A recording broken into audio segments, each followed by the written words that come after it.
ఓ ఆత్మబంధువులారా, శివయ్య నామస్మరణతో పులకించిపోయే ఆ పుణ్య ఘడియలు రానే వస్తున్నాయి. లోక నాయకుడైన ఆ పరమేశ్వరుడిని అర్చించుకోవడానికి, మనలోని అజ్ఞానాంధకారాన్ని పటాపంచలు చేసుకోవడానికి మహాశివరాత్రి వంటి పర్వదినం మరొకటి లేదు. వచ్చే 2026 ఫిబ్రవరి 15వ తేదీన రాబోతున్న ఈ మహాశివరాత్రి కేవలం ఒక తిథి మాత్రమే కాదు. అది భూమి మీద ఉన్న ప్రతి ప్రాణికి ప్రకృతి ప్రసాదించిన ఒక గొప్ప వరం. ఆ రోజున విశ్వాంతరాళంలో అద్భుతమైన మార్పులు సంభవిస్తాయి. అయితే భక్తులారా, మనం ఎంతో భక్తితో నిష్ఠతో చేసే ఈ పూజలు, ఉపవాసాలు, జాగరణలు అన్నీ ఆశించిన ఫలితాన్ని ఇవ్వాలంటే మనం కొన్ని నియమాలను అత్యంత జాగ్రత్తగా పాటించాలి. కొన్నిసార్లు మనం తెలియక చేసే అతి చిన్న పొరపాట్లు కూడా మనం సంపాదించుకున్న పుణ్యాన్ని హరించివేస్తాయి. అందుకే ఈరోజు నేను మీకు శివరాత్రి రోజు పొరపాటును కూడా చేయకూడని ఆ 3 ముఖ్యమైన పనుల గురించి వివరించబోతున్నాను. ఈ విషయాలను సగం సగం వింటే అసలు ప్రయోజనం ఉండదు సరికదా, పొరపాట్లు జరిగే అవకాశం ఉంటుంది. అర్ధజ్ఞానం ఎప్పుడూ ప్రమాదకరం. ఆ భోళాశంకరుడి అనుగ్రహం మీపై, మీ కుటుంబంపై పరిపూర్ణంగా ఉండాలన్నా, మీరు చేసే ఉపవాస దీక్ష సఫలం కావాలన్నా ఈ విషయాలను ఎక్కడా వదలకుండా చివరి వరకు వినండి. అప్పుడే ఆ కైలాసనాథుడి కటాక్షం మీకు లభిస్తుంది. మహాశివరాత్రి అంటేనే శివుడు లింగోద్భవ మూర్తిగా ఆవిర్భవించిన రోజు. ఆ పవిత్రమైన రాత్రి వేళ భూమి మీద జీవశక్తి ఊర్ధ్వముఖంగా ప్రవహిస్తుంది. ఆ సమయంలో మనం చేసే ప్రతి పనికి వేల రెట్ల ప్రభావం ఉంటుంది. అందుకే ఆ రోజు మన మనస్సు, శరీరం ఎంత పవిత్రంగా ఉంటే అంత మంచిది. మొదటగా మనం ఉపవాసం గురించి మాట్లాడుకుందాం.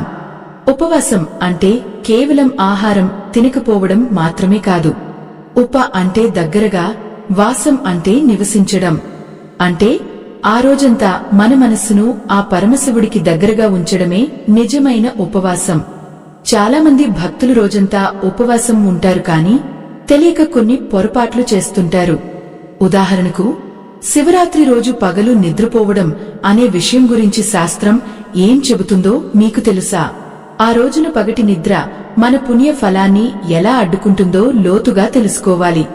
అలాగే పరమశివుడికి అభిషేకం చేసేటప్పుడు గాని, అర్చన చేసేటప్పుడు గాని మనం వాడే వస్తువుల విషయంలో కూడా ఎంతో నియమం ఉండాలి. ఏ అపవిత్రమైన వస్తువు శివయ్యకు చేరువ కాకూడదు. కొన్ని ఆకులు, పువ్వులు శివ పూజకు అస్సలు పనికిరావు. మనం చేసే పూజ ఒక ఎత్తైతే మన నోటి నుండి వచ్చే మాట మరొక ఎత్తు. శివరాత్రి రోజున మన వాక్కు ఎంత పవిత్రంగా ఉండాలో తెలుసా? ఇతరులని నిందించడం లేదా కోపంతో ఆగిపోవడం వంటివి చేస్తే ఆ రోజంతా మనం చేసిన తపస్సు నీటిపాలు అవుతుంది. ప్రకృతిలో ప్రతి అణువు శివమయం అని భావించే ఈ పర్వదినాన మనలోని అరిషడ్వర్గాలను అదుపులో ఉంచుకోవడం చాలా ముఖ్యం. భక్తులారా, ఈ శివరాత్రి రోజున మీరు చేసే చిన్న మార్పు మీ జీవితంలో పెద్ద వెలుగును నింపుతుంది. కానీ ఈ రోజుల్లో చాలామంది కేవలం ఆచారాల కోసం పూజలు చేస్తున్నారు తప్ప వాటి వెనుక ఉన్న పరమార్థాన్ని గమనించడం లేదు. ఉపవాసం ఉండి కూడా మనసులో కపటం ఉంటే ఆ శివుడు అంగీకరిస్తాడా? ఒక్కసారి మనస్సాక్షిని అడుగుదాం. శివరాత్రి రోజున చేసే జాగరణ గురించి కూడా మనం ఎన్నో విషయాలు తెలుసుకోవాలి. అసలు జాగరణ అంటే ఏమిటి? కేవలం కళ్లు తెరచి కూర్చోవడమేనా, లేక ఆత్మ ప్రబోధాన్ని వినడమా?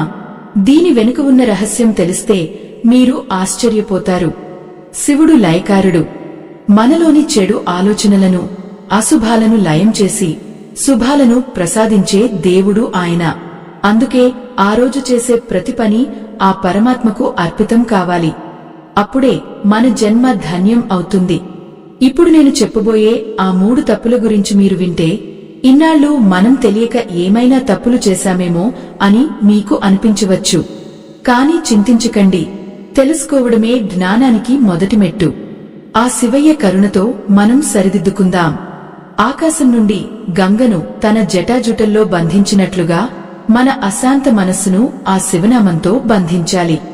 ఆ రోజంతా ఆధ్యాత్మిక చింతనతో గడపాలి.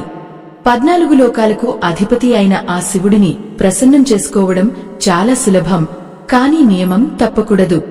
ఈ పుణ్యకాలంలో మనం చేసే దాన ధర్మాలు కూడా విశేషమైన ఫలితాలను ఇస్తాయి. ముఖ్యంగా ఆకలితో ఉన్నవారికి అన్నం పెట్టడం లేదా ఆధ్యాత్మిక కార్యక్రమాలకు తోడ్పడటం వల్ల మన పాపాలు తొలగిపోతాయి. ఓ భక్తులారా, మనం చేసే ఆ 3 పొరపాట్లలో మొదటిది మరియు అత్యంత కీలకమైనది పగటి నిద్ర. సాధారణంగా మనం ఏదైనా పండుగ చేసుకునేటప్పుడు లేదా వ్రతం ఆచరించేటప్పుడు పగటపూట కాసేపు విశ్రాంతి తీసుకోవడం మనకు అలవాటు. కాని మహాశివరాత్రి పర్వదినాన మాత్రం సూర్యోదయం అయినప్పటి నుండి మరుసటి రోజు సూర్యోదయం వరకు కనురెప్ప వాల్చకూడదని మన పెద్దలు శాస్త్రాలు ఘోషిస్తున్నాయి. ఎందుకు ఈ నిబంధన అని మీరు అడగవచ్చు. దీని వెనుక ఉన్న రహస్యం కేవలం భక్తి మాత్రమే కాదు, అద్భుతమైన వైజ్ఞానిక కోణం కూడా ఉంది. ఆ రోజున భూమి యొక్క ఉత్తరార్ధగోళంలో గ్రహాల స్థితిగతులు ఒక ప్రత్యేకమైన రీతిలో అమరి ఉంటాయి. ఆ సమయంలో ప్రకృతిలో ప్రాణశక్తి అత్యంత వేగంగా మరియు ఊర్ధ్వముఖంగా అంటే పైవైపుకు ప్రవహిస్తుంది. ఆత్మబంధువులారా, మన శరీరంలో వెన్నుముక అనేది కేవలం ఎముకల సమూహం కాదు, అది శక్తి ప్రవహించే ఒక గొప్ప మార్గం. శివరాత్రి రోజున ప్రకృతి నుండి వచ్చే అపరమైన శక్తిని మనం స్వీకరించాలంటే మన వెన్నుముక నిటారుగా ఉండాలి. మనం నిటారుగా కూర్చుని ఉన్నప్పుడు మాత్రమే ఆ విశ్వశక్తి మన మూలాధార చక్రం నుండి సహస్రార చక్రం వరకు సులభంగా ప్రవహిస్తుంది. ఒకవేళ మనం పగటపూట నిద్రపోతే మన శరీరం క్షితిజ సమాంతరంగా అంటే నేలకు సమాంతరంగా ఉంటుంది. ఆ స్థితిలో శక్తి ప్రవాహం అడ్డుకోబడుతుంది. దీనివల్ల ఆ రోజంతా మనం చేసిన పూజలు, జపాలు ఏవీ కూడా మనకు పూర్ణ ఫలితాన్ని ఇవ్వవు. ఆ శక్తి మన మెదడులోని కేంద్రాలను తాకలేక మధ్యలోనే ఆగిపోతుంది. అందుకే ఆ పవిత్రమైన రోజున నిద్రను జయించి జాగరూకతతో ఉండటమే అసలైన శివతత్వం. చాలామంది భక్తులు శివరాత్రి అనగానే కేవలం రాత్రిపూట మేల్కుంటే సరిపోతుంది అనుకుంటారు. కాని పగలు కూడా నిద్రపోకూడదు అనే నియమాన్ని విస్మరిస్తుంటారు.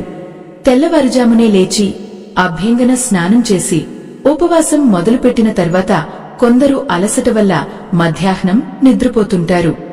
ఇలా చేయడం వల్ల మీ ఉపవాస దీక్షలోని సగం పుణ్యం హరించుకుపోతుంది. ఆ నిద్ర మనలో తామస గుణాన్ని పెంచుతుంది. శివుడు అంటేనే చైతన్యం, శివుడు అంటేనే ప్రకాశం. అటువంటి చైతన్య స్వరూపుడిని స్మరించే రోజున మనం అజ్ఞానానికి మరియు బద్ధకానికి చిహ్నమైన నిద్రలో ఉండటం ఎంతవరకు సమంజసమో ఒక్కసారి ఆలోచించండి. మన మనస్సు నిరంతరం ఆ శివ నామస్మరణలో మునిగి ఉండాలి. మన ఇంద్రియాలన్నీ బాహ్య ప్రపంచం నుండి మరలి లోపలికి ప్రయాణించాలి. భక్తులారా, ఈ పగటి నిద్ర వల్ల కలిగే మరో నష్టం ఏమిటంటే అది మన జీర్ణక్రియపై కూడా ప్రభావం చూపుతుంది. ఉపవాసం ఉన్నప్పుడు మన శరీరం తనను తాను శుద్ధి చేసుకునే ప్రక్రియలో ఉంటుంది. ఆ సమయంలో నిద్రపోవడం వల్ల శరీరంలోని విషతుల్యాలు బయటకు వెళ్లే ప్రక్రియ మందగిస్తుంది. ఫలితంగా మరుసటి రోజు మనకు విపరీతమైన తలనొప్పి లేదా నీరసం వచ్చే అవకాశం ఉంటుంది. అందుకే ఆ రోజంతా భజనలు వింటూనో శివలీలలు చదువుకుంటూనో గడపాలి. పగటిపూట నిద్రను నివారించడానికి 10 మంది భక్తులతో కలిసి కూర్చుని దైవ చింతన చేయడం ఉత్తమమైన మార్గం. మనలోని అరిషడ్వర్గాలను జయించే శక్తిని ఆ పరమేశ్వరుడు మనకు ప్రసాదిస్తాడు. ఆ సంకల్ప బలం మన దగ్గర ఉంటే నిద్ర మనల్ని దరిచేరలేదు. ఇక రెండో ముఖ్యమైన పొరపాటు విషయానికి వస్తే, శివ పూజలో మనం వాడే వస్తువుల గురించి ఎంతో అవగాహన ఉండాలి. మనం ఎంతో భక్తితో పూజ చేస్తాం కాని ఆ భోళాశంకరుడికి ఇష్టంలేని వస్తువులను సమర్పిస్తే ఫలితం ఎలా ఉంటుంది? ముఖ్యంగా శివ పూజలో తులసి దళాలను వాడటం గురించి ఒక పెద్ద చర్చ ఉంది. పురాణాల ప్రకారం జలంధరుడు అనే రాక్షసుడి భార్య బృంద శాపం కారణంగా శివుడికి తులసి దళాలు నిషిద్ధం చేయబడ్డాయి. మనం విష్ణువుకు ఎంతో ప్రీతికరంగా సమర్పించే ఆ తులసి శివుడి విషయానికి వస్తే మాత్రం అస్సలు వాడకూడదు. ఇది చాలామంది భక్తులు చేసే పొరపాటు. తెలియక శివలింగం మీద తులసి ఆకులు వేస్తుంటారు. కాని అది ఆ దేవుడి ఆగ్రహానికి కారణం అవుతుంది తప్ప అనుగ్రహానికి కాదు. కేవలం తులసి మాత్రమే కాదు, శివ పూజలో మనం వాడే విభూతి, చందనం మరియు ఇతర ద్రవ్యాల విషయంలో కూడా జాగ్రత్త వహించాలి. శివుడు అభిషేక ప్రియుడు. ఆయనకు చేసే ప్రతి అభిషేకం మన ఆత్మకు చేసే అభిషేకం వంటిది. అందుకే ఆ సమయంలో మనం వాడే పాలు, పెరుగు, నెయ్యి అన్ని కూడా అత్యంత స్వచ్ఛమైనవి అయి ఉండాలి. ఎక్కడో షాపుల్లో దొరికే కల్తీ వస్తువులను తెచ్చి ఆ పరమాత్మకు సమర్పిస్తే అది అపరాధం అవుతుంది. సాధ్యమైనంత వరకు ప్రకృతి సిద్ధంగా లభించే వస్తువులతోనే పూజను నిర్వహించాలి. ఆ పరమశివుడు ఆడంబరాలకు లోబడేవాడు కాదు. ఆయన కేవలం భక్తికి మాత్రమే లొంగుతాడు. కాని ఆ భక్తి శాస్త్రబద్ధంగా ఉన్నప్పుడే మనకు శ్రేయస్సు కలుగుతుంది. అలాగే మనలో చాలామందికి తెలియని మరొక విషయం ఏమిటంటే శివుడికి పసుపును వాడకూడదు. పసుపు అనేది సౌభాగ్యానికి చిహ్నం మరియు అది స్త్రీ తత్వానికి సంబంధించింది. శివుడు వైరాగ్య స్వరూపుడు. ఆయన శ్మశాన నివాసి. అందుకే శివలింగానికి పసుపుతో అభిషేకం చేయడం కాని పసుపు పూయడం కాని చేయకూడదు. దీనికి బదులుగా విభూతిని వాడటం అత్యంత శ్రేష్టం. విభూతి అంటేనే ఐశ్వర్యం. అది మనలోని అహంకారాన్ని కాల్చివేసి మనల్ని పవిత్రం చేస్తుంది. ఆ తెల్లని విభూతిని శివలింగంపై అలంకరించినప్పుడు కలిగే ఆనందం వర్ణనాతీతం. ఆ సమయంలో మన కళ్ళు శివుడిని చూస్తున్నా మన మనస్సు మాత్రం ఆ విభూతిలాగే నిష్కల్మషంగా మారిపోవాలి. ఓ పుణ్యాత్ములారా, శివ పూజలో మొగలి పువ్వులను కూడా వాడకూడదు అని మన శాస్త్రాలు చెబుతున్నాయి. దీని వెనుక బ్రహ్మదేవుడు అబద్ధం చెప్పిన కథ మీకు తెలిసే ఉంటుంది. అగ్నిస్తంభం యొక్క ఆది అంతాలను కనుగొనే క్రమంలో బ్రహ్మదేవుడు అసత్యం చెప్పడానికి ఈ మొగలి పువ్వును సాక్ష్యంగా వాడుకుంటాడు. ఆ కారణంగా పరమశివుడు మొగలి పువ్వును తన పూజకు అనర్హమైనదిగా శపించాడు. అందుకే ఎవరైనా పొరపాటున మొగలి పువ్వులతో శివార్చన చేస్తే ఆ ఫలితం దక్కదు సరికదా, అది దోషంగా పరిగణించబడుతుంది. పూజ అంటే ఏదో దొరికిన పువ్వులతో చేసేది కాదు.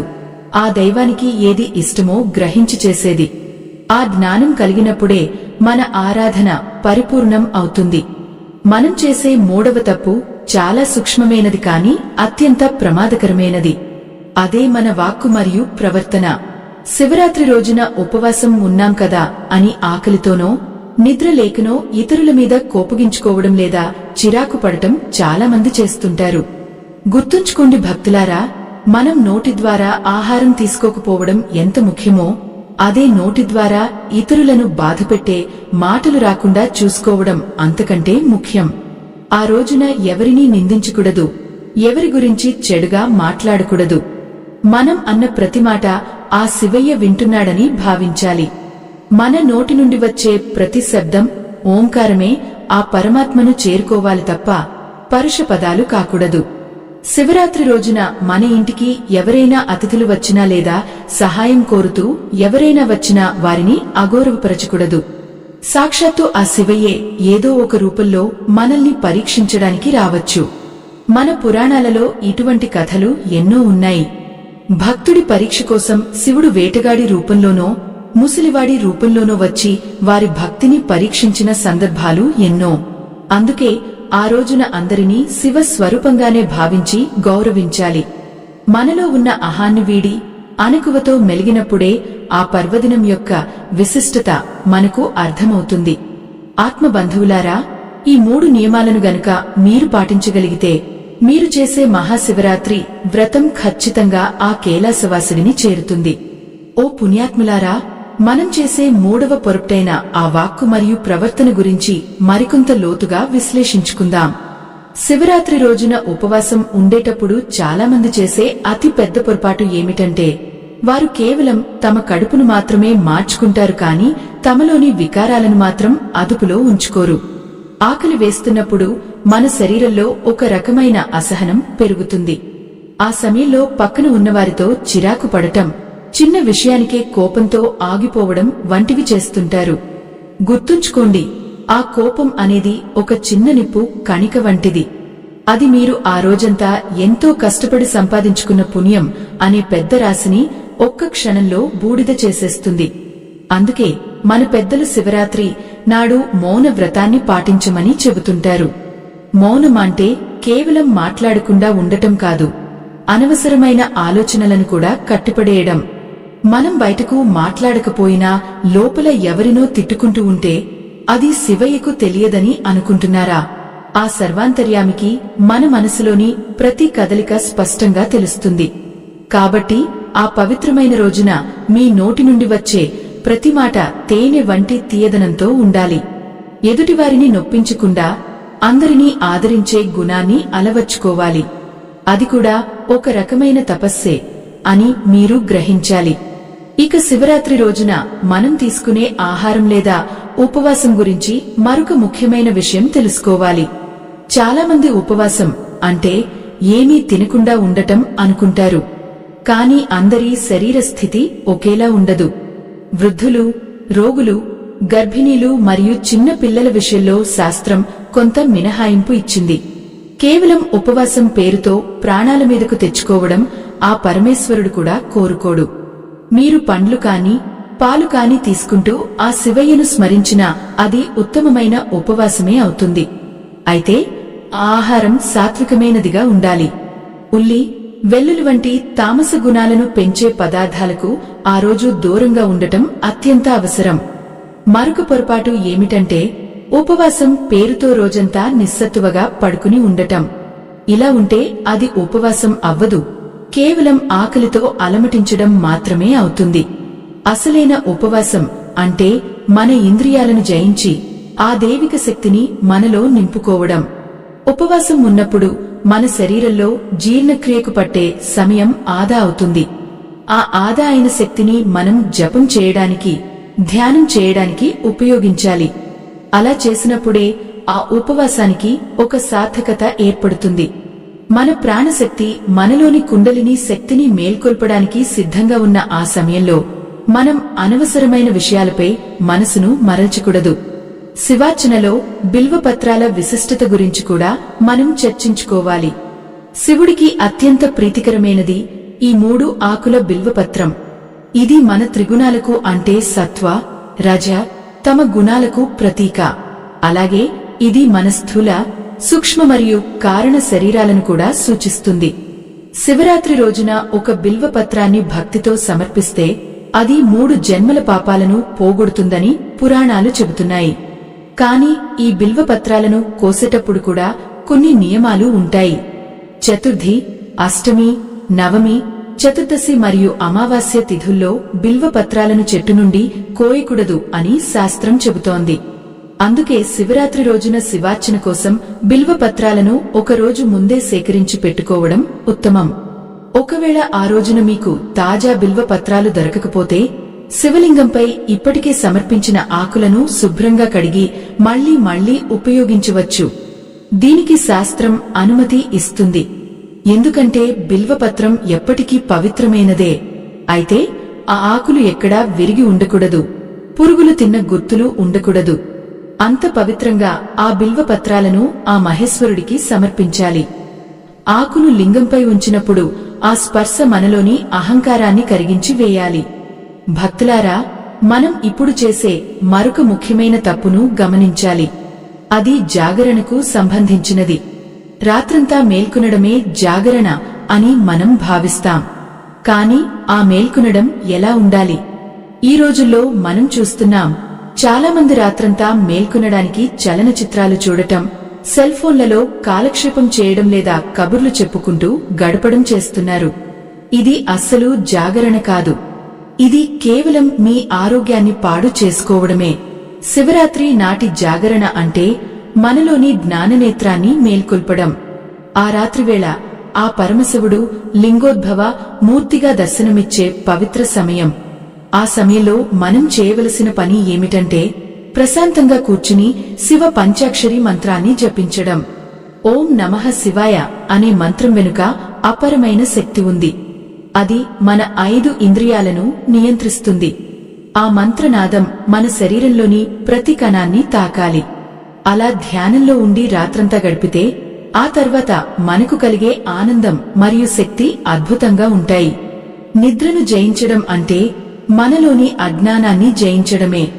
ఎవరైతే శివరాత్రి నాడు మనసును ఏకాగ్రతతో ఉంచుతారో వారి జీవితంలో కష్టాలు తొలగిపోయి కొత్త కాంతి ప్రసరిస్తుంది. అలాగే ఆత్మబంధువులారా, శివరాత్రి రోజున కొందరు భక్తులు విపరీతంగా తాగుతూ, ధూమపానం చేస్తూ అది శివ ప్రసాదం అని భ్రమపడుతుంటారు. ఇది అత్యంత హేయమైన చర్య. శివుడు విషాన్ని తాగి లోకాన్ని రక్షించాడు అంటే అర్థం ఆయన పరమ యోగి అని.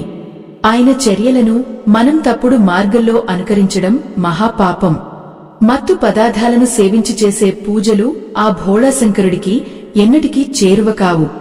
పవిత్రమైన శరీరంతో నిర్మలమైన మనస్సుతో మాత్రమే ఆ కైలాసవాసుడిని చేరుకోవాలి. అప్పుడే మన ఆత్మకు శాంతి కలుగుతుంది. మనం చేసే ప్రతి పని వెనుక ఒక అర్థం ఉండాలి. శివలింగానికి చేసే అభిషేకం మన అజ్ఞానాన్ని కడిగివేయడానికి, వెలిగించే దీపం మన జ్ఞానోదయానికి చిహ్నంగా భావించాలి. శివరాత్రి అంటే కేవలం ఒక రోజు చేసే వేడుక కాదు, అది మన జీవిత ప్రయాణంలో ఒక గొప్ప మలుపు కావాలి. ఆ రోజు మనం తీసుకునే సంకల్పం మన జీవితాంతం తోడుండాలి. మనలోని శివత్వాన్ని మనం గుర్తించినప్పుడే మన పుట్టుకకు సార్థకత లభిస్తుంది.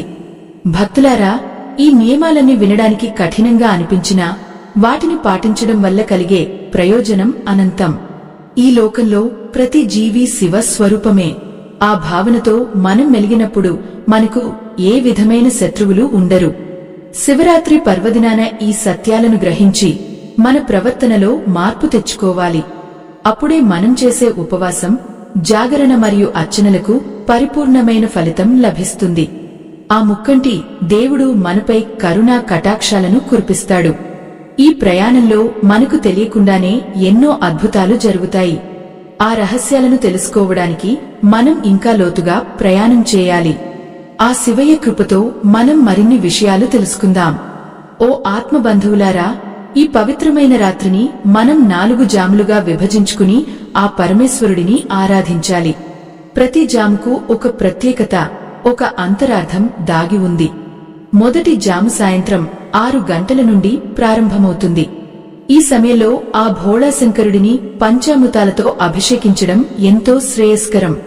మనం సమర్పించే ఆ పాలు, పెరుగు, నెయ్యి, తేనె మరియు పంచదార మనలోని పంచేంద్రియాలను శుద్ధి చేస్తాయి. ఈ సమయంలో శివ అష్టోత్తర శతనామావళిని పఠిస్తూ ఆ స్వామికి పసుపు పచ్చని పుష్పాలను సమర్పించాలి. రెండవ జాము రాత్రి 9 గంటల నుండి అర్ధరాత్రి 12 గంటల వరకు సాగుతుంది. ఈ ఘడియల్లో స్వామివారికి పెరుగుతో అభిషేకం చేయడం విశేష ఫలితాన్ని ఇస్తుంది. పెరుగు మన మనస్సును చల్లబరుస్తుంది. అంటే మనలోని ఆవేశకావేశాలను, క్రోధాన్ని ఆ శివుడి పాదాల చెంత వదిలివేయడానికి ఇది ఒక సంకేతం. ఈ సమయంలో శివుడిని చందనంతో అలంకరించి తామర పువ్వులతో పూజించడం వల్ల మానసిక ప్రశాంతత లభిస్తుంది. మనసులోని అలజడి తగ్గి దైవ చింతన వైపు మొగ్గు చూపుతాము. మూడవ జాము అంటే అర్ధరాత్రి 12 గంటల నుండి తెల్లవారుజామున 3 గంటల వరకు ఉండే సమయం. ఇది అత్యంత కీలకమైన ఘడియ. ఎందుకంటే ఇదే లింగోద్భవ కాలం. ఆ మహాశివుడు అనంతమైన అగ్ని స్తంభంలా ఆవిర్భవించిన సమయం ఇది. ఈ సమయంలో ఆ స్వామికి నెయ్యితో అభిషేకం చేయాలి. నెయ్యి అనేది జ్ఞానానికి ప్రతీక. మనలోని అజ్ఞానాంధకారం తొలగిపోయి ఆత్మజ్ఞానం కలగాలని కోరుకుంటూ ఈ అర్చన సాగాలి. ఈ వేళలో చేసే శివ పంచాక్షరి మంత్ర జపం 1000 రెట్ల ఫలితాన్ని ఇస్తుంది. భక్తులారా, ఇక్కడ మనం ఒక అద్భుతమైన వృత్తాంతాన్ని స్మరించుకోవాలి. పూర్వం ఒక వేటగాడు క్రూర మృగాల నుండి తప్పించుకోవడానికి ఒక బిల్వ వృక్షం ఎక్కి కూర్చున్నాడు. ఆ రాత్రంతా నిద్రపోకుండా ఆకలితో ఉండి తెలియకుండానే ఒక్కొక్క బిల్వ ఆకును కోసి క్రింద ఉన్న శివలింగంపై వేశాడు. అతడు చేసింది తెలియక చేసినా ఆ పవిత్రమైన శివరాత్రి రోజున నియమాలను అనుసరించాడు కాబట్టే ఆ పరమశివుడు అతడికి మోక్షాన్ని ప్రసాదించాడు. అంటే అర్థం ఏమిటి? మనం చేసే పనిలో ఎంతటి ఏకాగ్రత ఉందో ఆ దైవం దానికి తగ్గ ప్రతిఫలాన్ని ఇస్తాడని. ఈ ఆధ్యాత్మిక ప్రయాణంలో మనం ఎందరో భక్తులకు ఈ సనాతన ధర్మ రహస్యాలను చేరవేయాలని సంకల్పించాం. ఈ జ్ఞాన యజ్ఞం నిరంతరం కొనసాగాలి. మా ఈ ధర్మ యజ్ఞానికి మీ వంతు సహాయం చేయడానికి వీడియో చివర్లో ఇవ్వబడిన స్కానర్ ద్వారా మీ శక్తి మేరకు విరాళం అందించండి. దైవ సంబంధికులారా, మీ నుండి వచ్చే ప్రతి చిన్న సహకారం ఈ ధర్మ ప్రచారానికి ఎంతో గొప్ప ఊతాన్నిస్తుంది. ఇది కేవలం ఆర్థిక సాయం మాత్రమే కాదు, ఆ కైలాసనాథుడి సేవలో మీరు పాలు పంచుకునే ఒక సువర్ణ అవకాశం అని గ్రహించండి. 4వ జాము తెల్లవారుజామున 3 గంటల నుండి 6 గంటల వరకు ఉంటుంది. ఈ సమయంలో తేనెతో అభిషేకం చేయడం అత్యుత్తమం. తేనె అనేది తీపికి మరియు ఏకత్వానికి చిహ్నం. మన జీవితం మధురంగా మారాలని, లోకంలోని సమస్త జీవుల పట్ల మనలో ప్రేమ భావం కలగాలని ఆకాంక్షిస్తూ ఈ పూజను ముగించాలి. ఈ సమయంలో ఆ స్వామికి నీలి రంగు పువ్వులను సమర్పించడం విశేషం. ఇలా 4 జాములు మేల్కొనడం అంటే మనలోని 4 అంతఃకరణాలను అంటే మనస్సు, బుద్ధి, చిత్తం మరియు అహంకారాలను ఆ పరమాత్మకు అర్పించడమే. మనం చేసే ఈ పూజా విధానంలో ఎక్కడా ఆడంబరాలకు తావు ఉండకూడదు. ఆ పరమశివుడు ఆశించేది కేవలం నిష్కల్మషమైన ప్రేమని మాత్రమే. శివరాత్రి రోజున చేసే అభిషేకంలో వాడే నీరు కూడా ఎంతో పవిత్రమైనది. వీలైతే గంగాజలంతో లేదా స్వచ్ఛమైన నది జలంతో అభిషేకం చేయడం వల్ల మన పూర్వజన్మ పాపాలు తొలగిపోతాయి. అభిషేకం చేస్తున్నప్పుడు మన కళ్ల నుండి వచ్చే ఆనంద బాష్పాలే ఆ స్వామికి ఇచ్చే నిజమైన అర్ధేయం. ఆ స్థితికి మనం చేరుకున్నప్పుడు మనకు శివుడు వేరు, మనం వేరు అనే భావన నశిస్తుంది. చాలామంది భక్తులు శివరాత్రి రోజున ఆలయాలకు వెళ్తుంటారు. అక్కడ రద్దీ ఎక్కువగా ఉన్నప్పుడు ఎదుటివారిని తోయడం, అరవడం వంటివి చేస్తుంటారు. ఇది ఎంతటి అపరాధమో ఆలోచించండి. ఆలయం అనేది ఆ శివయ్య నివసించే కైలాసం వంటిది. అక్కడ శాంతంగా ఉండాలి, ఒకరినొకరు గౌరవించుకోవాలి. మీ పక్కన ఉన్న భక్తుడిలో కూడా ఆ శివుడిని చూడగలిగిన రోజే మీరు నిజమైన శివ భక్తులు అవుతారు. ఆ గర్భాలయంలో ఉన్న లింగం ఎంత పవిత్రమో బయట ఉన్న ప్రతి ప్రాణి కూడా అంతే పవిత్రం అని మనం గుర్తుంచుకోవాలి. ఉపవాసం ముగించేటప్పుడు కూడా కొన్ని నియమాలు పాటించాలి. తెల్లవారుజామున స్నానాది కార్యక్రమాలు ముగించుకుని స్వామికి నైవేద్యం సమర్పించిన తర్వాతే ఆహారం తీసుకోవాలి. ఆహారం కూడా అతిగా తీసుకోకూడదు. ప్రసాదాన్ని భక్తితో స్వీకరించాలి. శివరాత్రి రోజున మనం పొందిన ఆ శక్తిని మరుసటి రోజు కూడా మనలోనే ఉంచుకోవడానికి ప్రయత్నించాలి. కేవలం ఒక్కరోజు భక్తి చూపించి మరుసటి రోజు మళ్లీ పాత అలవాట్లకు లోబడటం సరైన పద్ధతి కాదు. ఈ పర్వదినం మన జీవితాల్లో ఒక శాశ్వతమైన మార్పును తీసుకురావాలి. మహాశివరాత్రి పర్వదినం మనకు నేర్పే గొప్ప పాఠం త్యాగం. ఆ శివుడు లోక కళ్యాణం కోసం హాలాహలాన్ని మింగి నీలకంఠుడయ్యాడు. మనం కూడా మనలోని ఈర్ష్య, అసూయ అనే విషాలను వదిలిపెట్టి ఇతరులకు మేలు చేసే గుణాన్ని అలవర్చుకోవాలి. అప్పుడే మనం చేసే జాగరణకు, ఉపవాసానికి ఒక అర్థం ఉంటుంది. ఈ విషయాలను మనసులో ఉంచుకుని మీరు ఈ 7 శివరాత్రిని జరుపుకుంటే ఆ పరమేశ్వరుడి పరిపూర్ణ అనుగ్రహం మీపై ఉంటుందని నేను ఖచ్చితంగా చెప్పగలను. ఆ భోళాశంకరుడు ఎంతటి కరుణామయుడో అంతటి కఠినమైన నియమాలను కూడా పాటిస్తాడని మనం గ్రహించాలి. శివరాత్రి రోజున మనం చేసే ప్రతి పనిలోనూ ఒక అంతరార్థం ఉంటుంది. పగటిపూట నిద్రపోవద్దు అని ఎందుకు అంటారంటే ఆ సమయంలో భూమి మీద ప్రసరించే అయస్కాంత తరంగాలు మన శరీరంపై అత్యంత ప్రభావం చూపుతాయి. ఆ తరంగాలను మనం స్వీకరించాలంటే మనస్సు మరియు శరీరం రెండూ మెలకువతో ఉండాలి. నిద్రలో ఉన్నప్పుడు మన ఇంద్రియాలు నిష్క్రియాత్మకంగా మారుతాయి. దీనివల్ల ఆ అద్భుతమైన విశ్వశక్తిని మనం కోల్పోతాము. చాలామంది ఉపవాసం పేరుతో కేవలం ఆహారాన్ని మాత్రమే త్యాగం చేస్తారు. కాని వారి ఆలోచనలు మాత్రం ప్రాపంచిక విషయాల చుట్టూ తిరుగుతుంటాయి. ఇది కూడా ఒక రకమైన తప్పు. ఆహారం లేకపోవడం వల్ల శరీరం శుద్ధి అవుతుంది. కానీ మంచి ఆలోచనలు లేకపోతే మనస్సు అపవిత్రంగానే ఉంటుంది. శివరాత్రి నాడు మనం ఎవరిని కూడా వెక్కిరించకూడదు, ఎవరిని తక్కువ చేసి చూడకూడదు. ఆ పరమశివుడు చండాలుడి రూపంలో వచ్చినా, జంతువు రూపంలో వచ్చినా గుర్తించగలిగే అంతటి వివేకం మనకు కావాలి. ఆత్మబంధువులారా, ఈ సనాతన ధర్మం అనేది ఒక మహావృక్షం. దానిని కాపాడుకోవాల్సిన బాధ్యత మనందరిపై ఉంది. నేటి కాలంలో ఆధునిక పోకడల వల్ల మన మూలాలు దెబ్బతింటున్నాయి. ఈ జ్ఞాన యజ్ఞం నిరంతరం కొనసాగాలి. ఈ ఆధ్యాత్మిక సత్యాలను అందరికీ చేరవేయడం మన ధర్మం. మా ఈ ధర్మ యజ్ఞానికి మీ వంతు సహాయం చేయడానికి వీడియో చివర్లో ఇవ్వబడిన స్కానర్ ద్వారా మీ శక్తి మేరకు విరాళం అందించండి. దైవ సంబంధికులారా, మీ సహాయం కేవలం మాకు మాత్రమే కాదు, ఇది ధర్మ పరిరక్షణకు మీరు ఇచ్చే ఒక గొప్ప కానుక. శివయ్య అలంకార ప్రియుడు కాదు, ఆయన అభిషేక ప్రియుడు. కుంకుమ మరియు పసుపు వంటి వస్తువుల వాడకం ఎందుకు నిషిద్ధమో తెలుసుకోవాలి. శివుడు వైరాగ్యానికి నిదర్శనం, ఆకర్షణలకు దూరంగా ఉండే మూర్తి. అందుకే ఆయనకు విభూతి అంటే అంత ఇష్టం. మట్టి నుండి వచ్చిన శరీరం మట్టిలోనే కలిసిపోతుందని గుర్తు చేసేదే విభూతి. శివలింగంపై కుంకుమ వేయడం అంటే ఆ వైరాగ్యమూర్తికి మళ్లీ ప్రాపంచిక రంగులు అద్దడమే అవుతుంది. ఇది ఆ స్వామి యొక్క తత్వానికి విరుద్ధం. పూజలో శంఖం ఆదడం మరియు గంట వాయించడం వంటి పనుల వెనుక కూడా ఒక నియమం ఉంది. అభిషేకం చేస్తున్నప్పుడు మౌనంగా ఉండి ఆ శబ్దాన్ని వినడం వల్ల మన నాడీ మండలం శుద్ధి అవుతుంది. అలాగే శివలింగానికి చేసే ప్రదక్షిణల విషయంలో కూడా ఒక ప్రత్యేకత ఉంది. చండీశ్వరుడి స్థానం వరకు వెళ్లి మళ్లీ వెనక్కి రావాలి తప్ప శివలింగాన్ని పూర్తి ప్రదక్షిణ చేయకూడదు.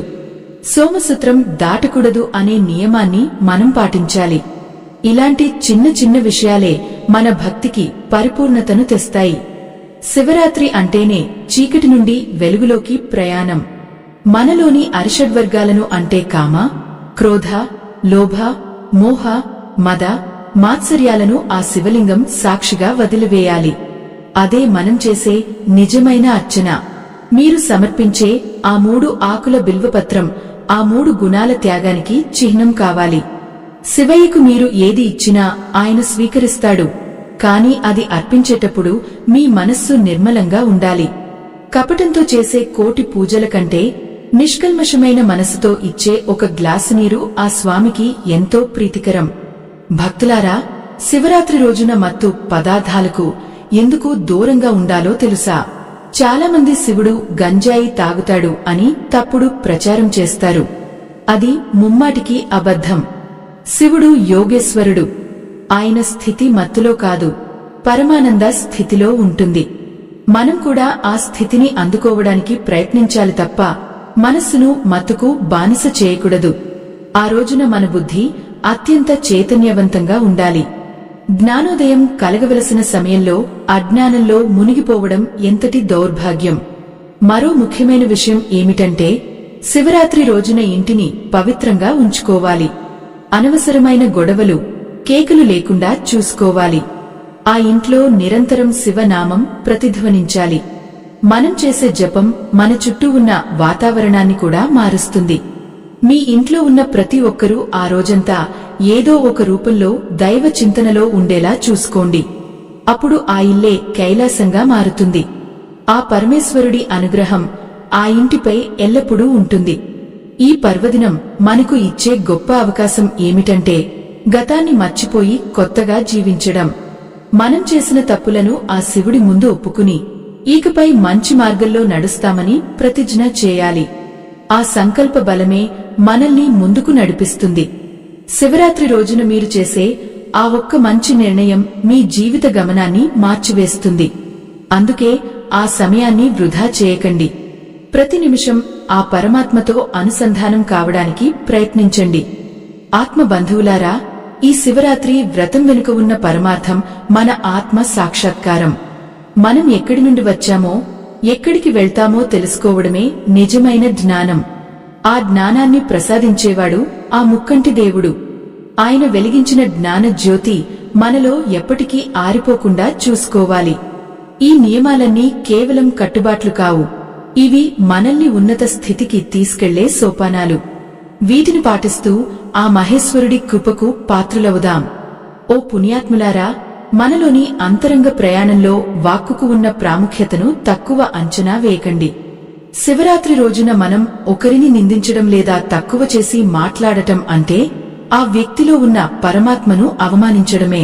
ప్రతి జీవిలోనూ ఆ సదాశివుడు అంతర్యామిగా కొలువై ఉన్నాడు.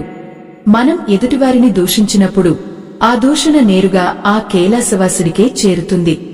అందుకే ఆ రోజున మీ పెదవుల నుండి కేవలం మంగళకరమైన మాటలు మాత్రమే రావాలి. ఒకవేళ ఎవరైనా మిమ్మల్ని కోపానికి గురిచేసినా ఓర్పుతో భరించడం ఆ పరమేశ్వరుడు మీకు పెట్టే పరీక్షగా భావించాలి. ఆత్మబంధువులారా, శివరాత్రి రోజున మనం చేసే ప్రతి ఆలోచన కూడా ఒక బీజం లాంటిది. మనం మంచి ఆలోచనలు చేస్తే అవి పుణ్య ఫలాలను ఇస్తాయి. అదే ప్రతికూల ఆలోచనలు చేస్తే అవి మనల్ని పతనం వైపు తీసుకెళ్తాయి. అందుకే ఆ రోజున శాంతంగా ఉండటానికి ప్రయత్నించండి. మీరు ఇన్నాళ్లుగా ఎవరి మీదైనా ద్వేషాన్ని పెంచుకుని ఉంటే ఈ పవిత్ర దినాన దానిని ఆ శివలింగం సాక్షిగా వదిలివేయండి. క్షమించడం అనేది ఒక దైవగుణం. ఆ గుణాన్ని అలవర్చుకున్నప్పుడే మీరు నిజమైన శివ భక్తులు అవుతారు. ఆ కరుణామయుడు మనల్ని ఎన్నిసార్లు క్షమించడం లేదు, మనం మాత్రం పక్కవారిని క్షమించలేమా? ఇక శివలింగారాధనలో మరొక సూక్ష్మమైన రహస్యం ఉంది. చాలామంది భక్తులు అభిషేకం చేస్తున్నప్పుడు కేవలం ఆ బాహ్యమైన క్రియ మీదనే దృష్టి పెడతారు. కాని ఆ సమయంలో మీ మనసులో ఏం జరుగుతోంది అనేది ముఖ్యం. పాలు సమర్పిస్తున్నప్పుడు మీ మనస్సు పాలులాగా తెల్లగా మారుతోందా? తేనె సమర్పిస్తున్నప్పుడు మీ మాటలు తేనెలాగా మధురంగా మారుతున్నాయా? నెయ్యి సమర్పిస్తున్నప్పుడు మీలోని స్వార్థం కరిగిపోతోందా? ఇలా ప్రతి ద్రవ్యాన్ని ఒక భావంతో అనుసంధానం చేయాలి. అప్పుడే ఆ పూజకు ప్రాణం వస్తుంది. లేకపోతే అది కేవలం ఒక యాంత్రికమైన పనిగా మిగిలిపోతుంది. భక్తులారా, శివరాత్రి రోజున మనం చేసే దానాలకు ఎంతో ప్రాముఖ్యత ఉంది. ముఖ్యంగా అన్నదానం, వస్త్రదానం మరియు విద్యాదానం వంటివి విశేష ఫలితాలను ఇస్తాయి. ఆకలితో ఉన్న ప్రాణికి ఒక ముద్ద అన్నం పెట్టడం అంటే ఆ పరమేశ్వరుడి ఆకలి తీర్చడమే. ఎందుకంటే ఆకలి అనేది ప్రతి జీవిలోనూ సమానంగా ఉంటుంది. ఆ రోజున మీ శక్తి కొద్దీ ఎంతో కొంత దానం చేయండి. కాని ఆ దానం చేసేటప్పుడు అహంకారం ఉండకూడదు. నేను ఇస్తున్నాను అనే భావన కంటే నా ద్వారా ఆ దేవుడే ఇప్పిస్తున్నాడు అనే కృతజ్ఞతా భావం ఉండాలి. అప్పుడే ఆ పుణ్యం మీ ఖాతాలో చేరుతుంది. చాలామందికి ఒక సందేహం ఉంటుంది, శివరాత్రి రోజున ఉపవాసం ఉన్నప్పుడు పండ్లు తినవచ్చా అని. మన శాస్త్రాల ప్రకారం అసలు నీరు కూడా ముట్టకుండా ఉండేది ఉపవాసం అని అంటారు. కాని కలియుగంలో అందరి శరీరాలు దానికి సహకరించువు. అందుకే పండ్లు, పాలు వంటి సాత్విక ఆహారాన్ని తీసుకోవచ్చు. అయితే ఆ ఆహారం కూడా కేవలం శరీరాన్ని నిలబెట్టడానికి మాత్రమే ఉండాలి తప్ప రుచి కోసం ఉండకూడదు. కడుపు నిండా పండ్లు తిని అది ఉపవాసం అనుకుంటే మిమ్మల్ని మీరు మోసం చేసుకున్నట్లే అవుతుంది. మితాహారం మరియు నియమం ఉండాలి. ఆత్మబంధువులారా, శివయ్య మనకు ఇచ్చే అతిపెద్ద సందేశం ఏమిటంటే ఈ ప్రపంచం అంతా నశ్వరమైనది అని. ఆయన శ్మశానంలో నివసిస్తూ ఒంటి నిండా బూడిద పూసుకుని మనకు ఇదే గుర్తు చేస్తారు. పుట్టిన ప్రతి ప్రాణి మట్టిలో కలిసిపోవలసిందే. ఈ సత్యాన్ని గ్రహించినవాడు దేనికి అతిగా ఆశపడడు, దేనికి అతిగా బాధపడడు. శివరాత్రి రోజున ఈ వైరాగ్య చింతన మనలో కలగాలి. మన దగ్గర ఉన్న సంపద, అధికారం అన్నీ శాశ్వతం కావు. కేవలం మనం చేసిన పుణ్యకర్మలు మాత్రమే మనతో వస్తాయి. ఈ విషయాన్ని గుర్తుంచుకుని మన జీవితాన్ని మలుచుకోవాలి. లింగోద్భవ కాలంలో అంటే అర్ధరాత్రి వేళ విశ్వంలోని శక్తి తరంగాలు అత్యంత ప్రభావవంతంగా ఉంటాయి. ఆ సమయంలో చేసే జపం కోటి రెట్ల ఫలితాన్ని ఇస్తుంది. ఒకవేళ మీకు ఏ మంత్రం తెలియకపోయినా పర్వాలేదు, కేవలం ఆ పరమశివుడిని తలుచుకుంటూ హృదయపూర్వకంగా నమస్కరించండి. ఆ స్వామికి భాష అక్కర్లేదు, కేవలం భావం ఉంటే చాలు. మూగవాడైనా, అక్షర జ్ఞానం లేనివాడైనా ఆ భోళాశంకరుడికి అందరూ సమానమే. మీ కన్నీటి బిందువు ఆ స్వామి పాదాలను తడిపితే అది ప్రపంచంలోని అన్ని అభిషేక ద్రవ్యాల కంటే గొప్పది. భక్తులారా, శివరాత్రి నాడు మనం ప్రకృతిని కూడా గౌరవించాలి. చెట్లు, నీరు, వాయువు అన్నీ శివస్వరూపాలే. పర్యావరణాన్ని పాడు చేస్తూ చేసే పూజలు ఆ స్వామికి ఇష్టం ఉండవు. అభిషేకం చేసిన తర్వాత ఆ నీటిని లేదా పూలను ఎక్కడ పడితే అక్కడ పారవేయకండి. వాటిని పవిత్రంగా చెట్ల మొదళ్లలో వేయండి. అలాగే ప్లాస్టిక్ వంటి భూమికి హాని చేసే వస్తువులను దేవాలయాల్లో వాడకండి.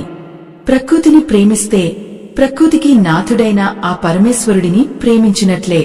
ఈ అవగాహన ప్రతి భక్తుడిలో కలగాలి.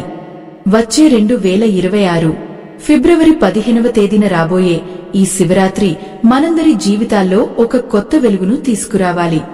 ఆ రోజు మనం చేసే ప్రతి పని ఒక యజ్ఞంలాగా జరగాలి.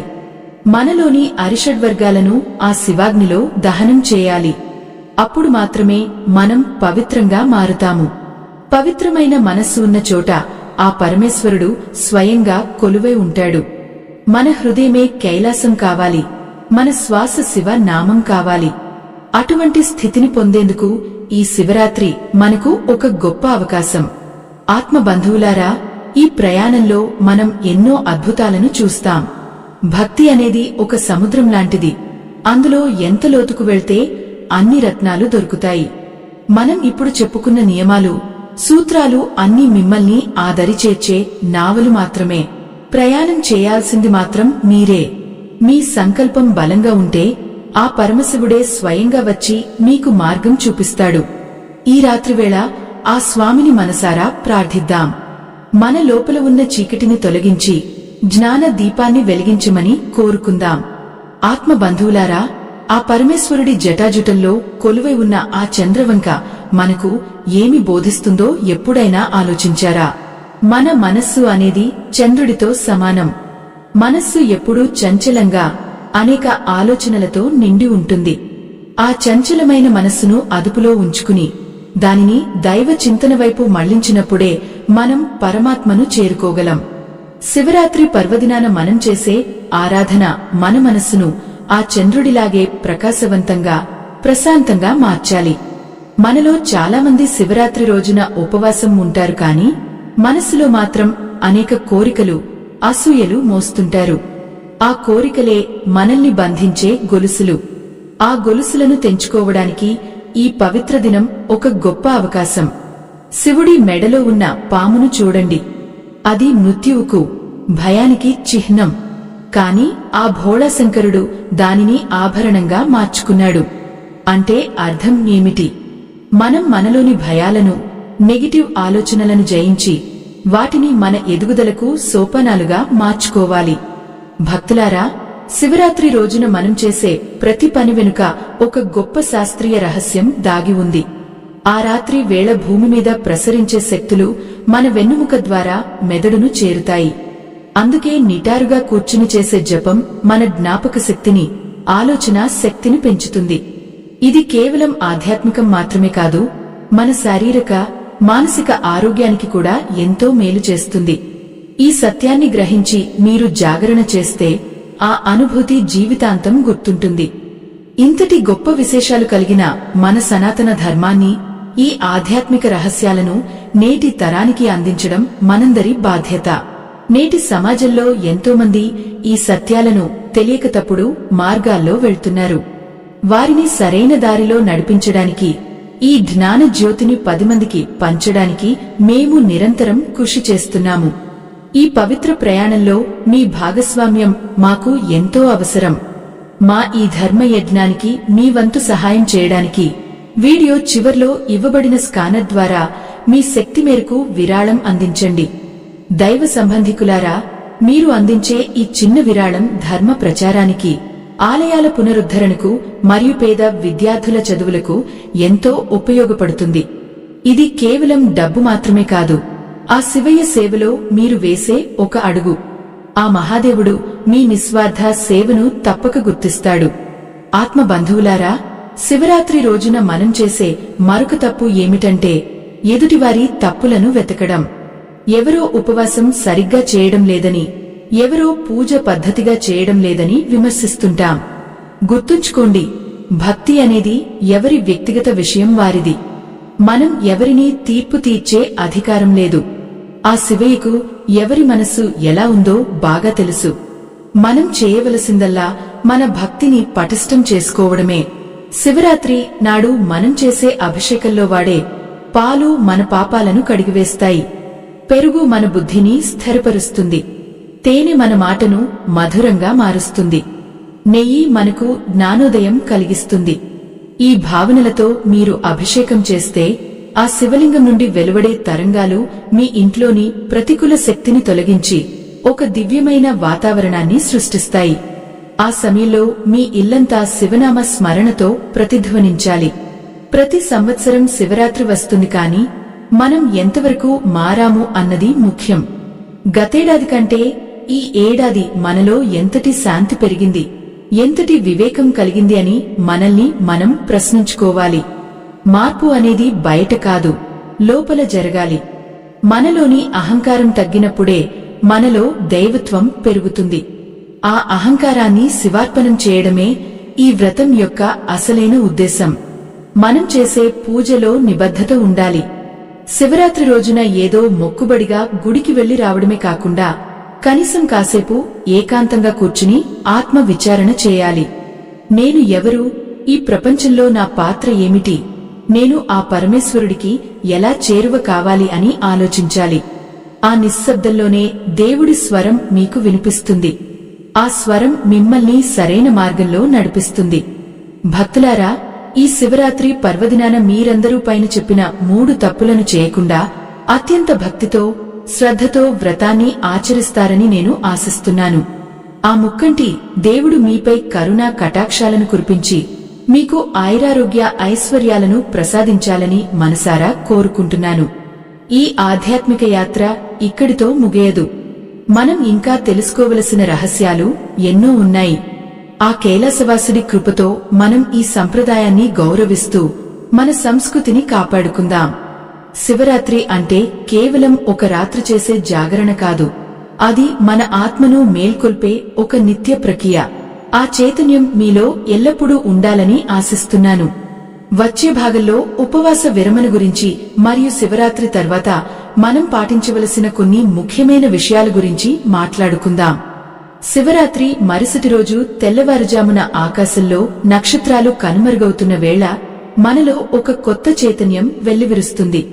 ఆ రోజంతా జాగరణ చేసి ఉపవాసం ఉన్న భక్తులు ఒక విషయాన్ని అత్యంత జాగ్రత్తగా గమనించాలి. ఉపవాసం ముగించడాన్ని పారణ అంటారు. ఈ పారణ అనేది కేవలం కడుపు నింపుకోవడం కాదు, అది ఆ దైవ ప్రసాదాన్ని అత్యంత భక్తితో స్వీకరించడం.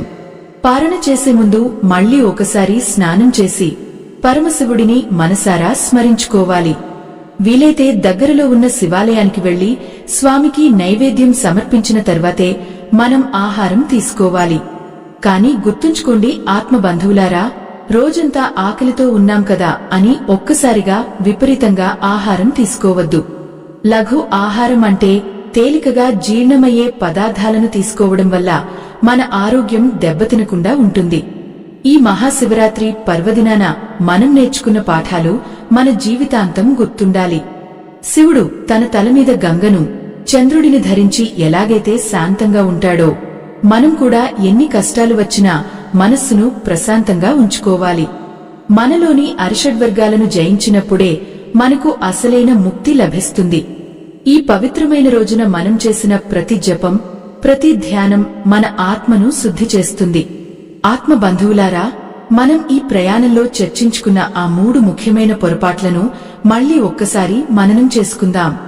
ఎందుకంటే మర్చిపోవడం మానవ సహజం, కానీ గుర్తు చేసుకోవడం జ్ఞాని లక్షణం. మొదటిది పగటి నిద్ర. శివరాత్రి రోజున సూర్యోదయం నుండి మరుసటి రోజు సూర్యోదయం వరకు మెలకువగా ఉండటం వల్ల ప్రకృతిలోని ప్రాణశక్తి మన వెన్నుముక ద్వారా ప్రవహించి మనల్ని ఉన్నత స్థితికి చేరుస్తుంది. రెండవది శివ పూజలో నిషిద్ధ వస్తువుల వాడకం.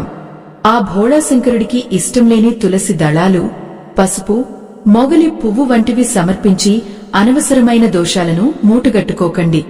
కేవలం విభూతి, బిల్వపత్రాలు మరియు స్వచ్ఛమైన జలంతో ఆ స్వామిని అభిషేకించండి. ఆ సరళమైన పూజతోనే ఆ త్రినేత్రుడు ప్రసన్నం అవుతాడు. మన భక్తిలో స్వచ్ఛత ఉంటే చాలు, ఆడంబరాలు అవసరం లేదు. మూడవది అత్యంత కీలకమైనది మన వాక్కు మరియు ప్రవర్తన. ఉపవాసం ఉండి కూడా పరుషంగా మాట్లాడటం లేదా ఇతరులను నిందించడం వల్ల మనం చేసిన పుణ్యం అంతా కరిగిపోతుంది. మన నోటి నుండి వచ్చే ప్రతి మాట ఓంకారమే ఆ పరమాత్మను చేరుకోవాలి. ఎదుటివారిని శివ స్వరూపంగా భావించి గౌరవించడం నేర్చుకోవాలి. మనలోని కోపాన్ని, ద్వేషాన్ని ఆ శివాగ్నిలో దహనం చేయడమే నిజమైన జాగరణ. ఈ మంచి మాటలు వినే ముందు ఒక చిన్న విన్నపం. మా ఈ ధర్మ యజ్ఞానికి మీరు అందించే సహకారం ఎంతో విలువైనది. వీడియో చివర్లో ఉన్న స్కానర్ ద్వారా మీ శక్తి మేరకు విరాళం అందించి ఈ పుణ్యకార్యంలో భాగస్వాములు అవ్వండి. దైవ సంబంధికులారా, మీరు అందించే ఈ విరాళం కేవలం ధర్మ ప్రచారానికే కాకుండా మన సనాతన సంప్రదాయాలను కాపాడుకోవడానికి ఎంతో దోహదపడుతుంది. ఆ కైలాసనాథుడి సేవలో మీ వంతు బాధ్యతను నిర్వర్తించండి. వచ్చే 2026 ఫిబ్రవరి 15వ తేదీన రాబోయే మహాశివరాత్రి మీ అందరి జీవితాలలో చీకటిని తొలగించి జ్ఞానదీపాన్ని వెలిగించాలి. ఆ ముక్కంటి దేవుడు మీ కుటుంబ సభ్యులందరికీ ఆయురారోగ్య ఐశ్వర్యాలను ప్రసాదించాలని నేను ఆ పరమేశ్వరుడిని మనసారా ప్రార్థిస్తున్నాను. భక్తి అనేది ఒక ప్రవాహం లాంటిది. అది నిరంతరం కొనసాగుతూనే ఉండాలి. శివనామ స్మరణతో పులకించిపోయే మీ హృదయాల్లో ఆ శివయ్య నిరంతరం కొలువై ఉంటాడు. మన సంప్రదాయాలను గౌరవిద్దాం, మన ధర్మాన్ని కాపాడుకుందాం. లోకాంహ సమస్త సుఖినోభవంతు అనే భావనతో అందరి శ్రేయస్సును కోరుకుందాం. ఈ ఆధ్యాత్మిక ప్రయాణంలో మీరందరూ భాగస్వాములు కావడం నాకెంతో సంతోషాన్ని కలిగిస్తోంది. ఆ భోళాశంకరుడి కరుణ కటాక్షాలు మీకు ఎల్లప్పుడూ తోడుండాలి. ఓ భక్తులారా, ఈ పర్వదినాన మీరు చేసే ప్రతి నియమం మీకు గొప్ప ఫలితాన్ని ఇస్తుంది. పగటిపూట నిద్రను జయించి వాక్కును అదుపులో ఉంచుకుని శాస్త్రోక్తంగా పూజను నిర్వహించి ఆ శివయ్య అనుగ్రహాన్ని పొందండి. మనలోని శివత్వాన్ని మనం గుర్తించిన రోజే మన జన్మ ధన్యం అవుతుంది. సర్వం శివమయం, జగమంతా శివమయం. ఆ దివ్యమైన అనుభూతిని ఈ శివరాత్రికి మీరు పొందాలని కోరుకుంటూ సెలవు తీసుకుంటున్నాను. నమః పార్వతీపతయే హరహర మహాదేవ.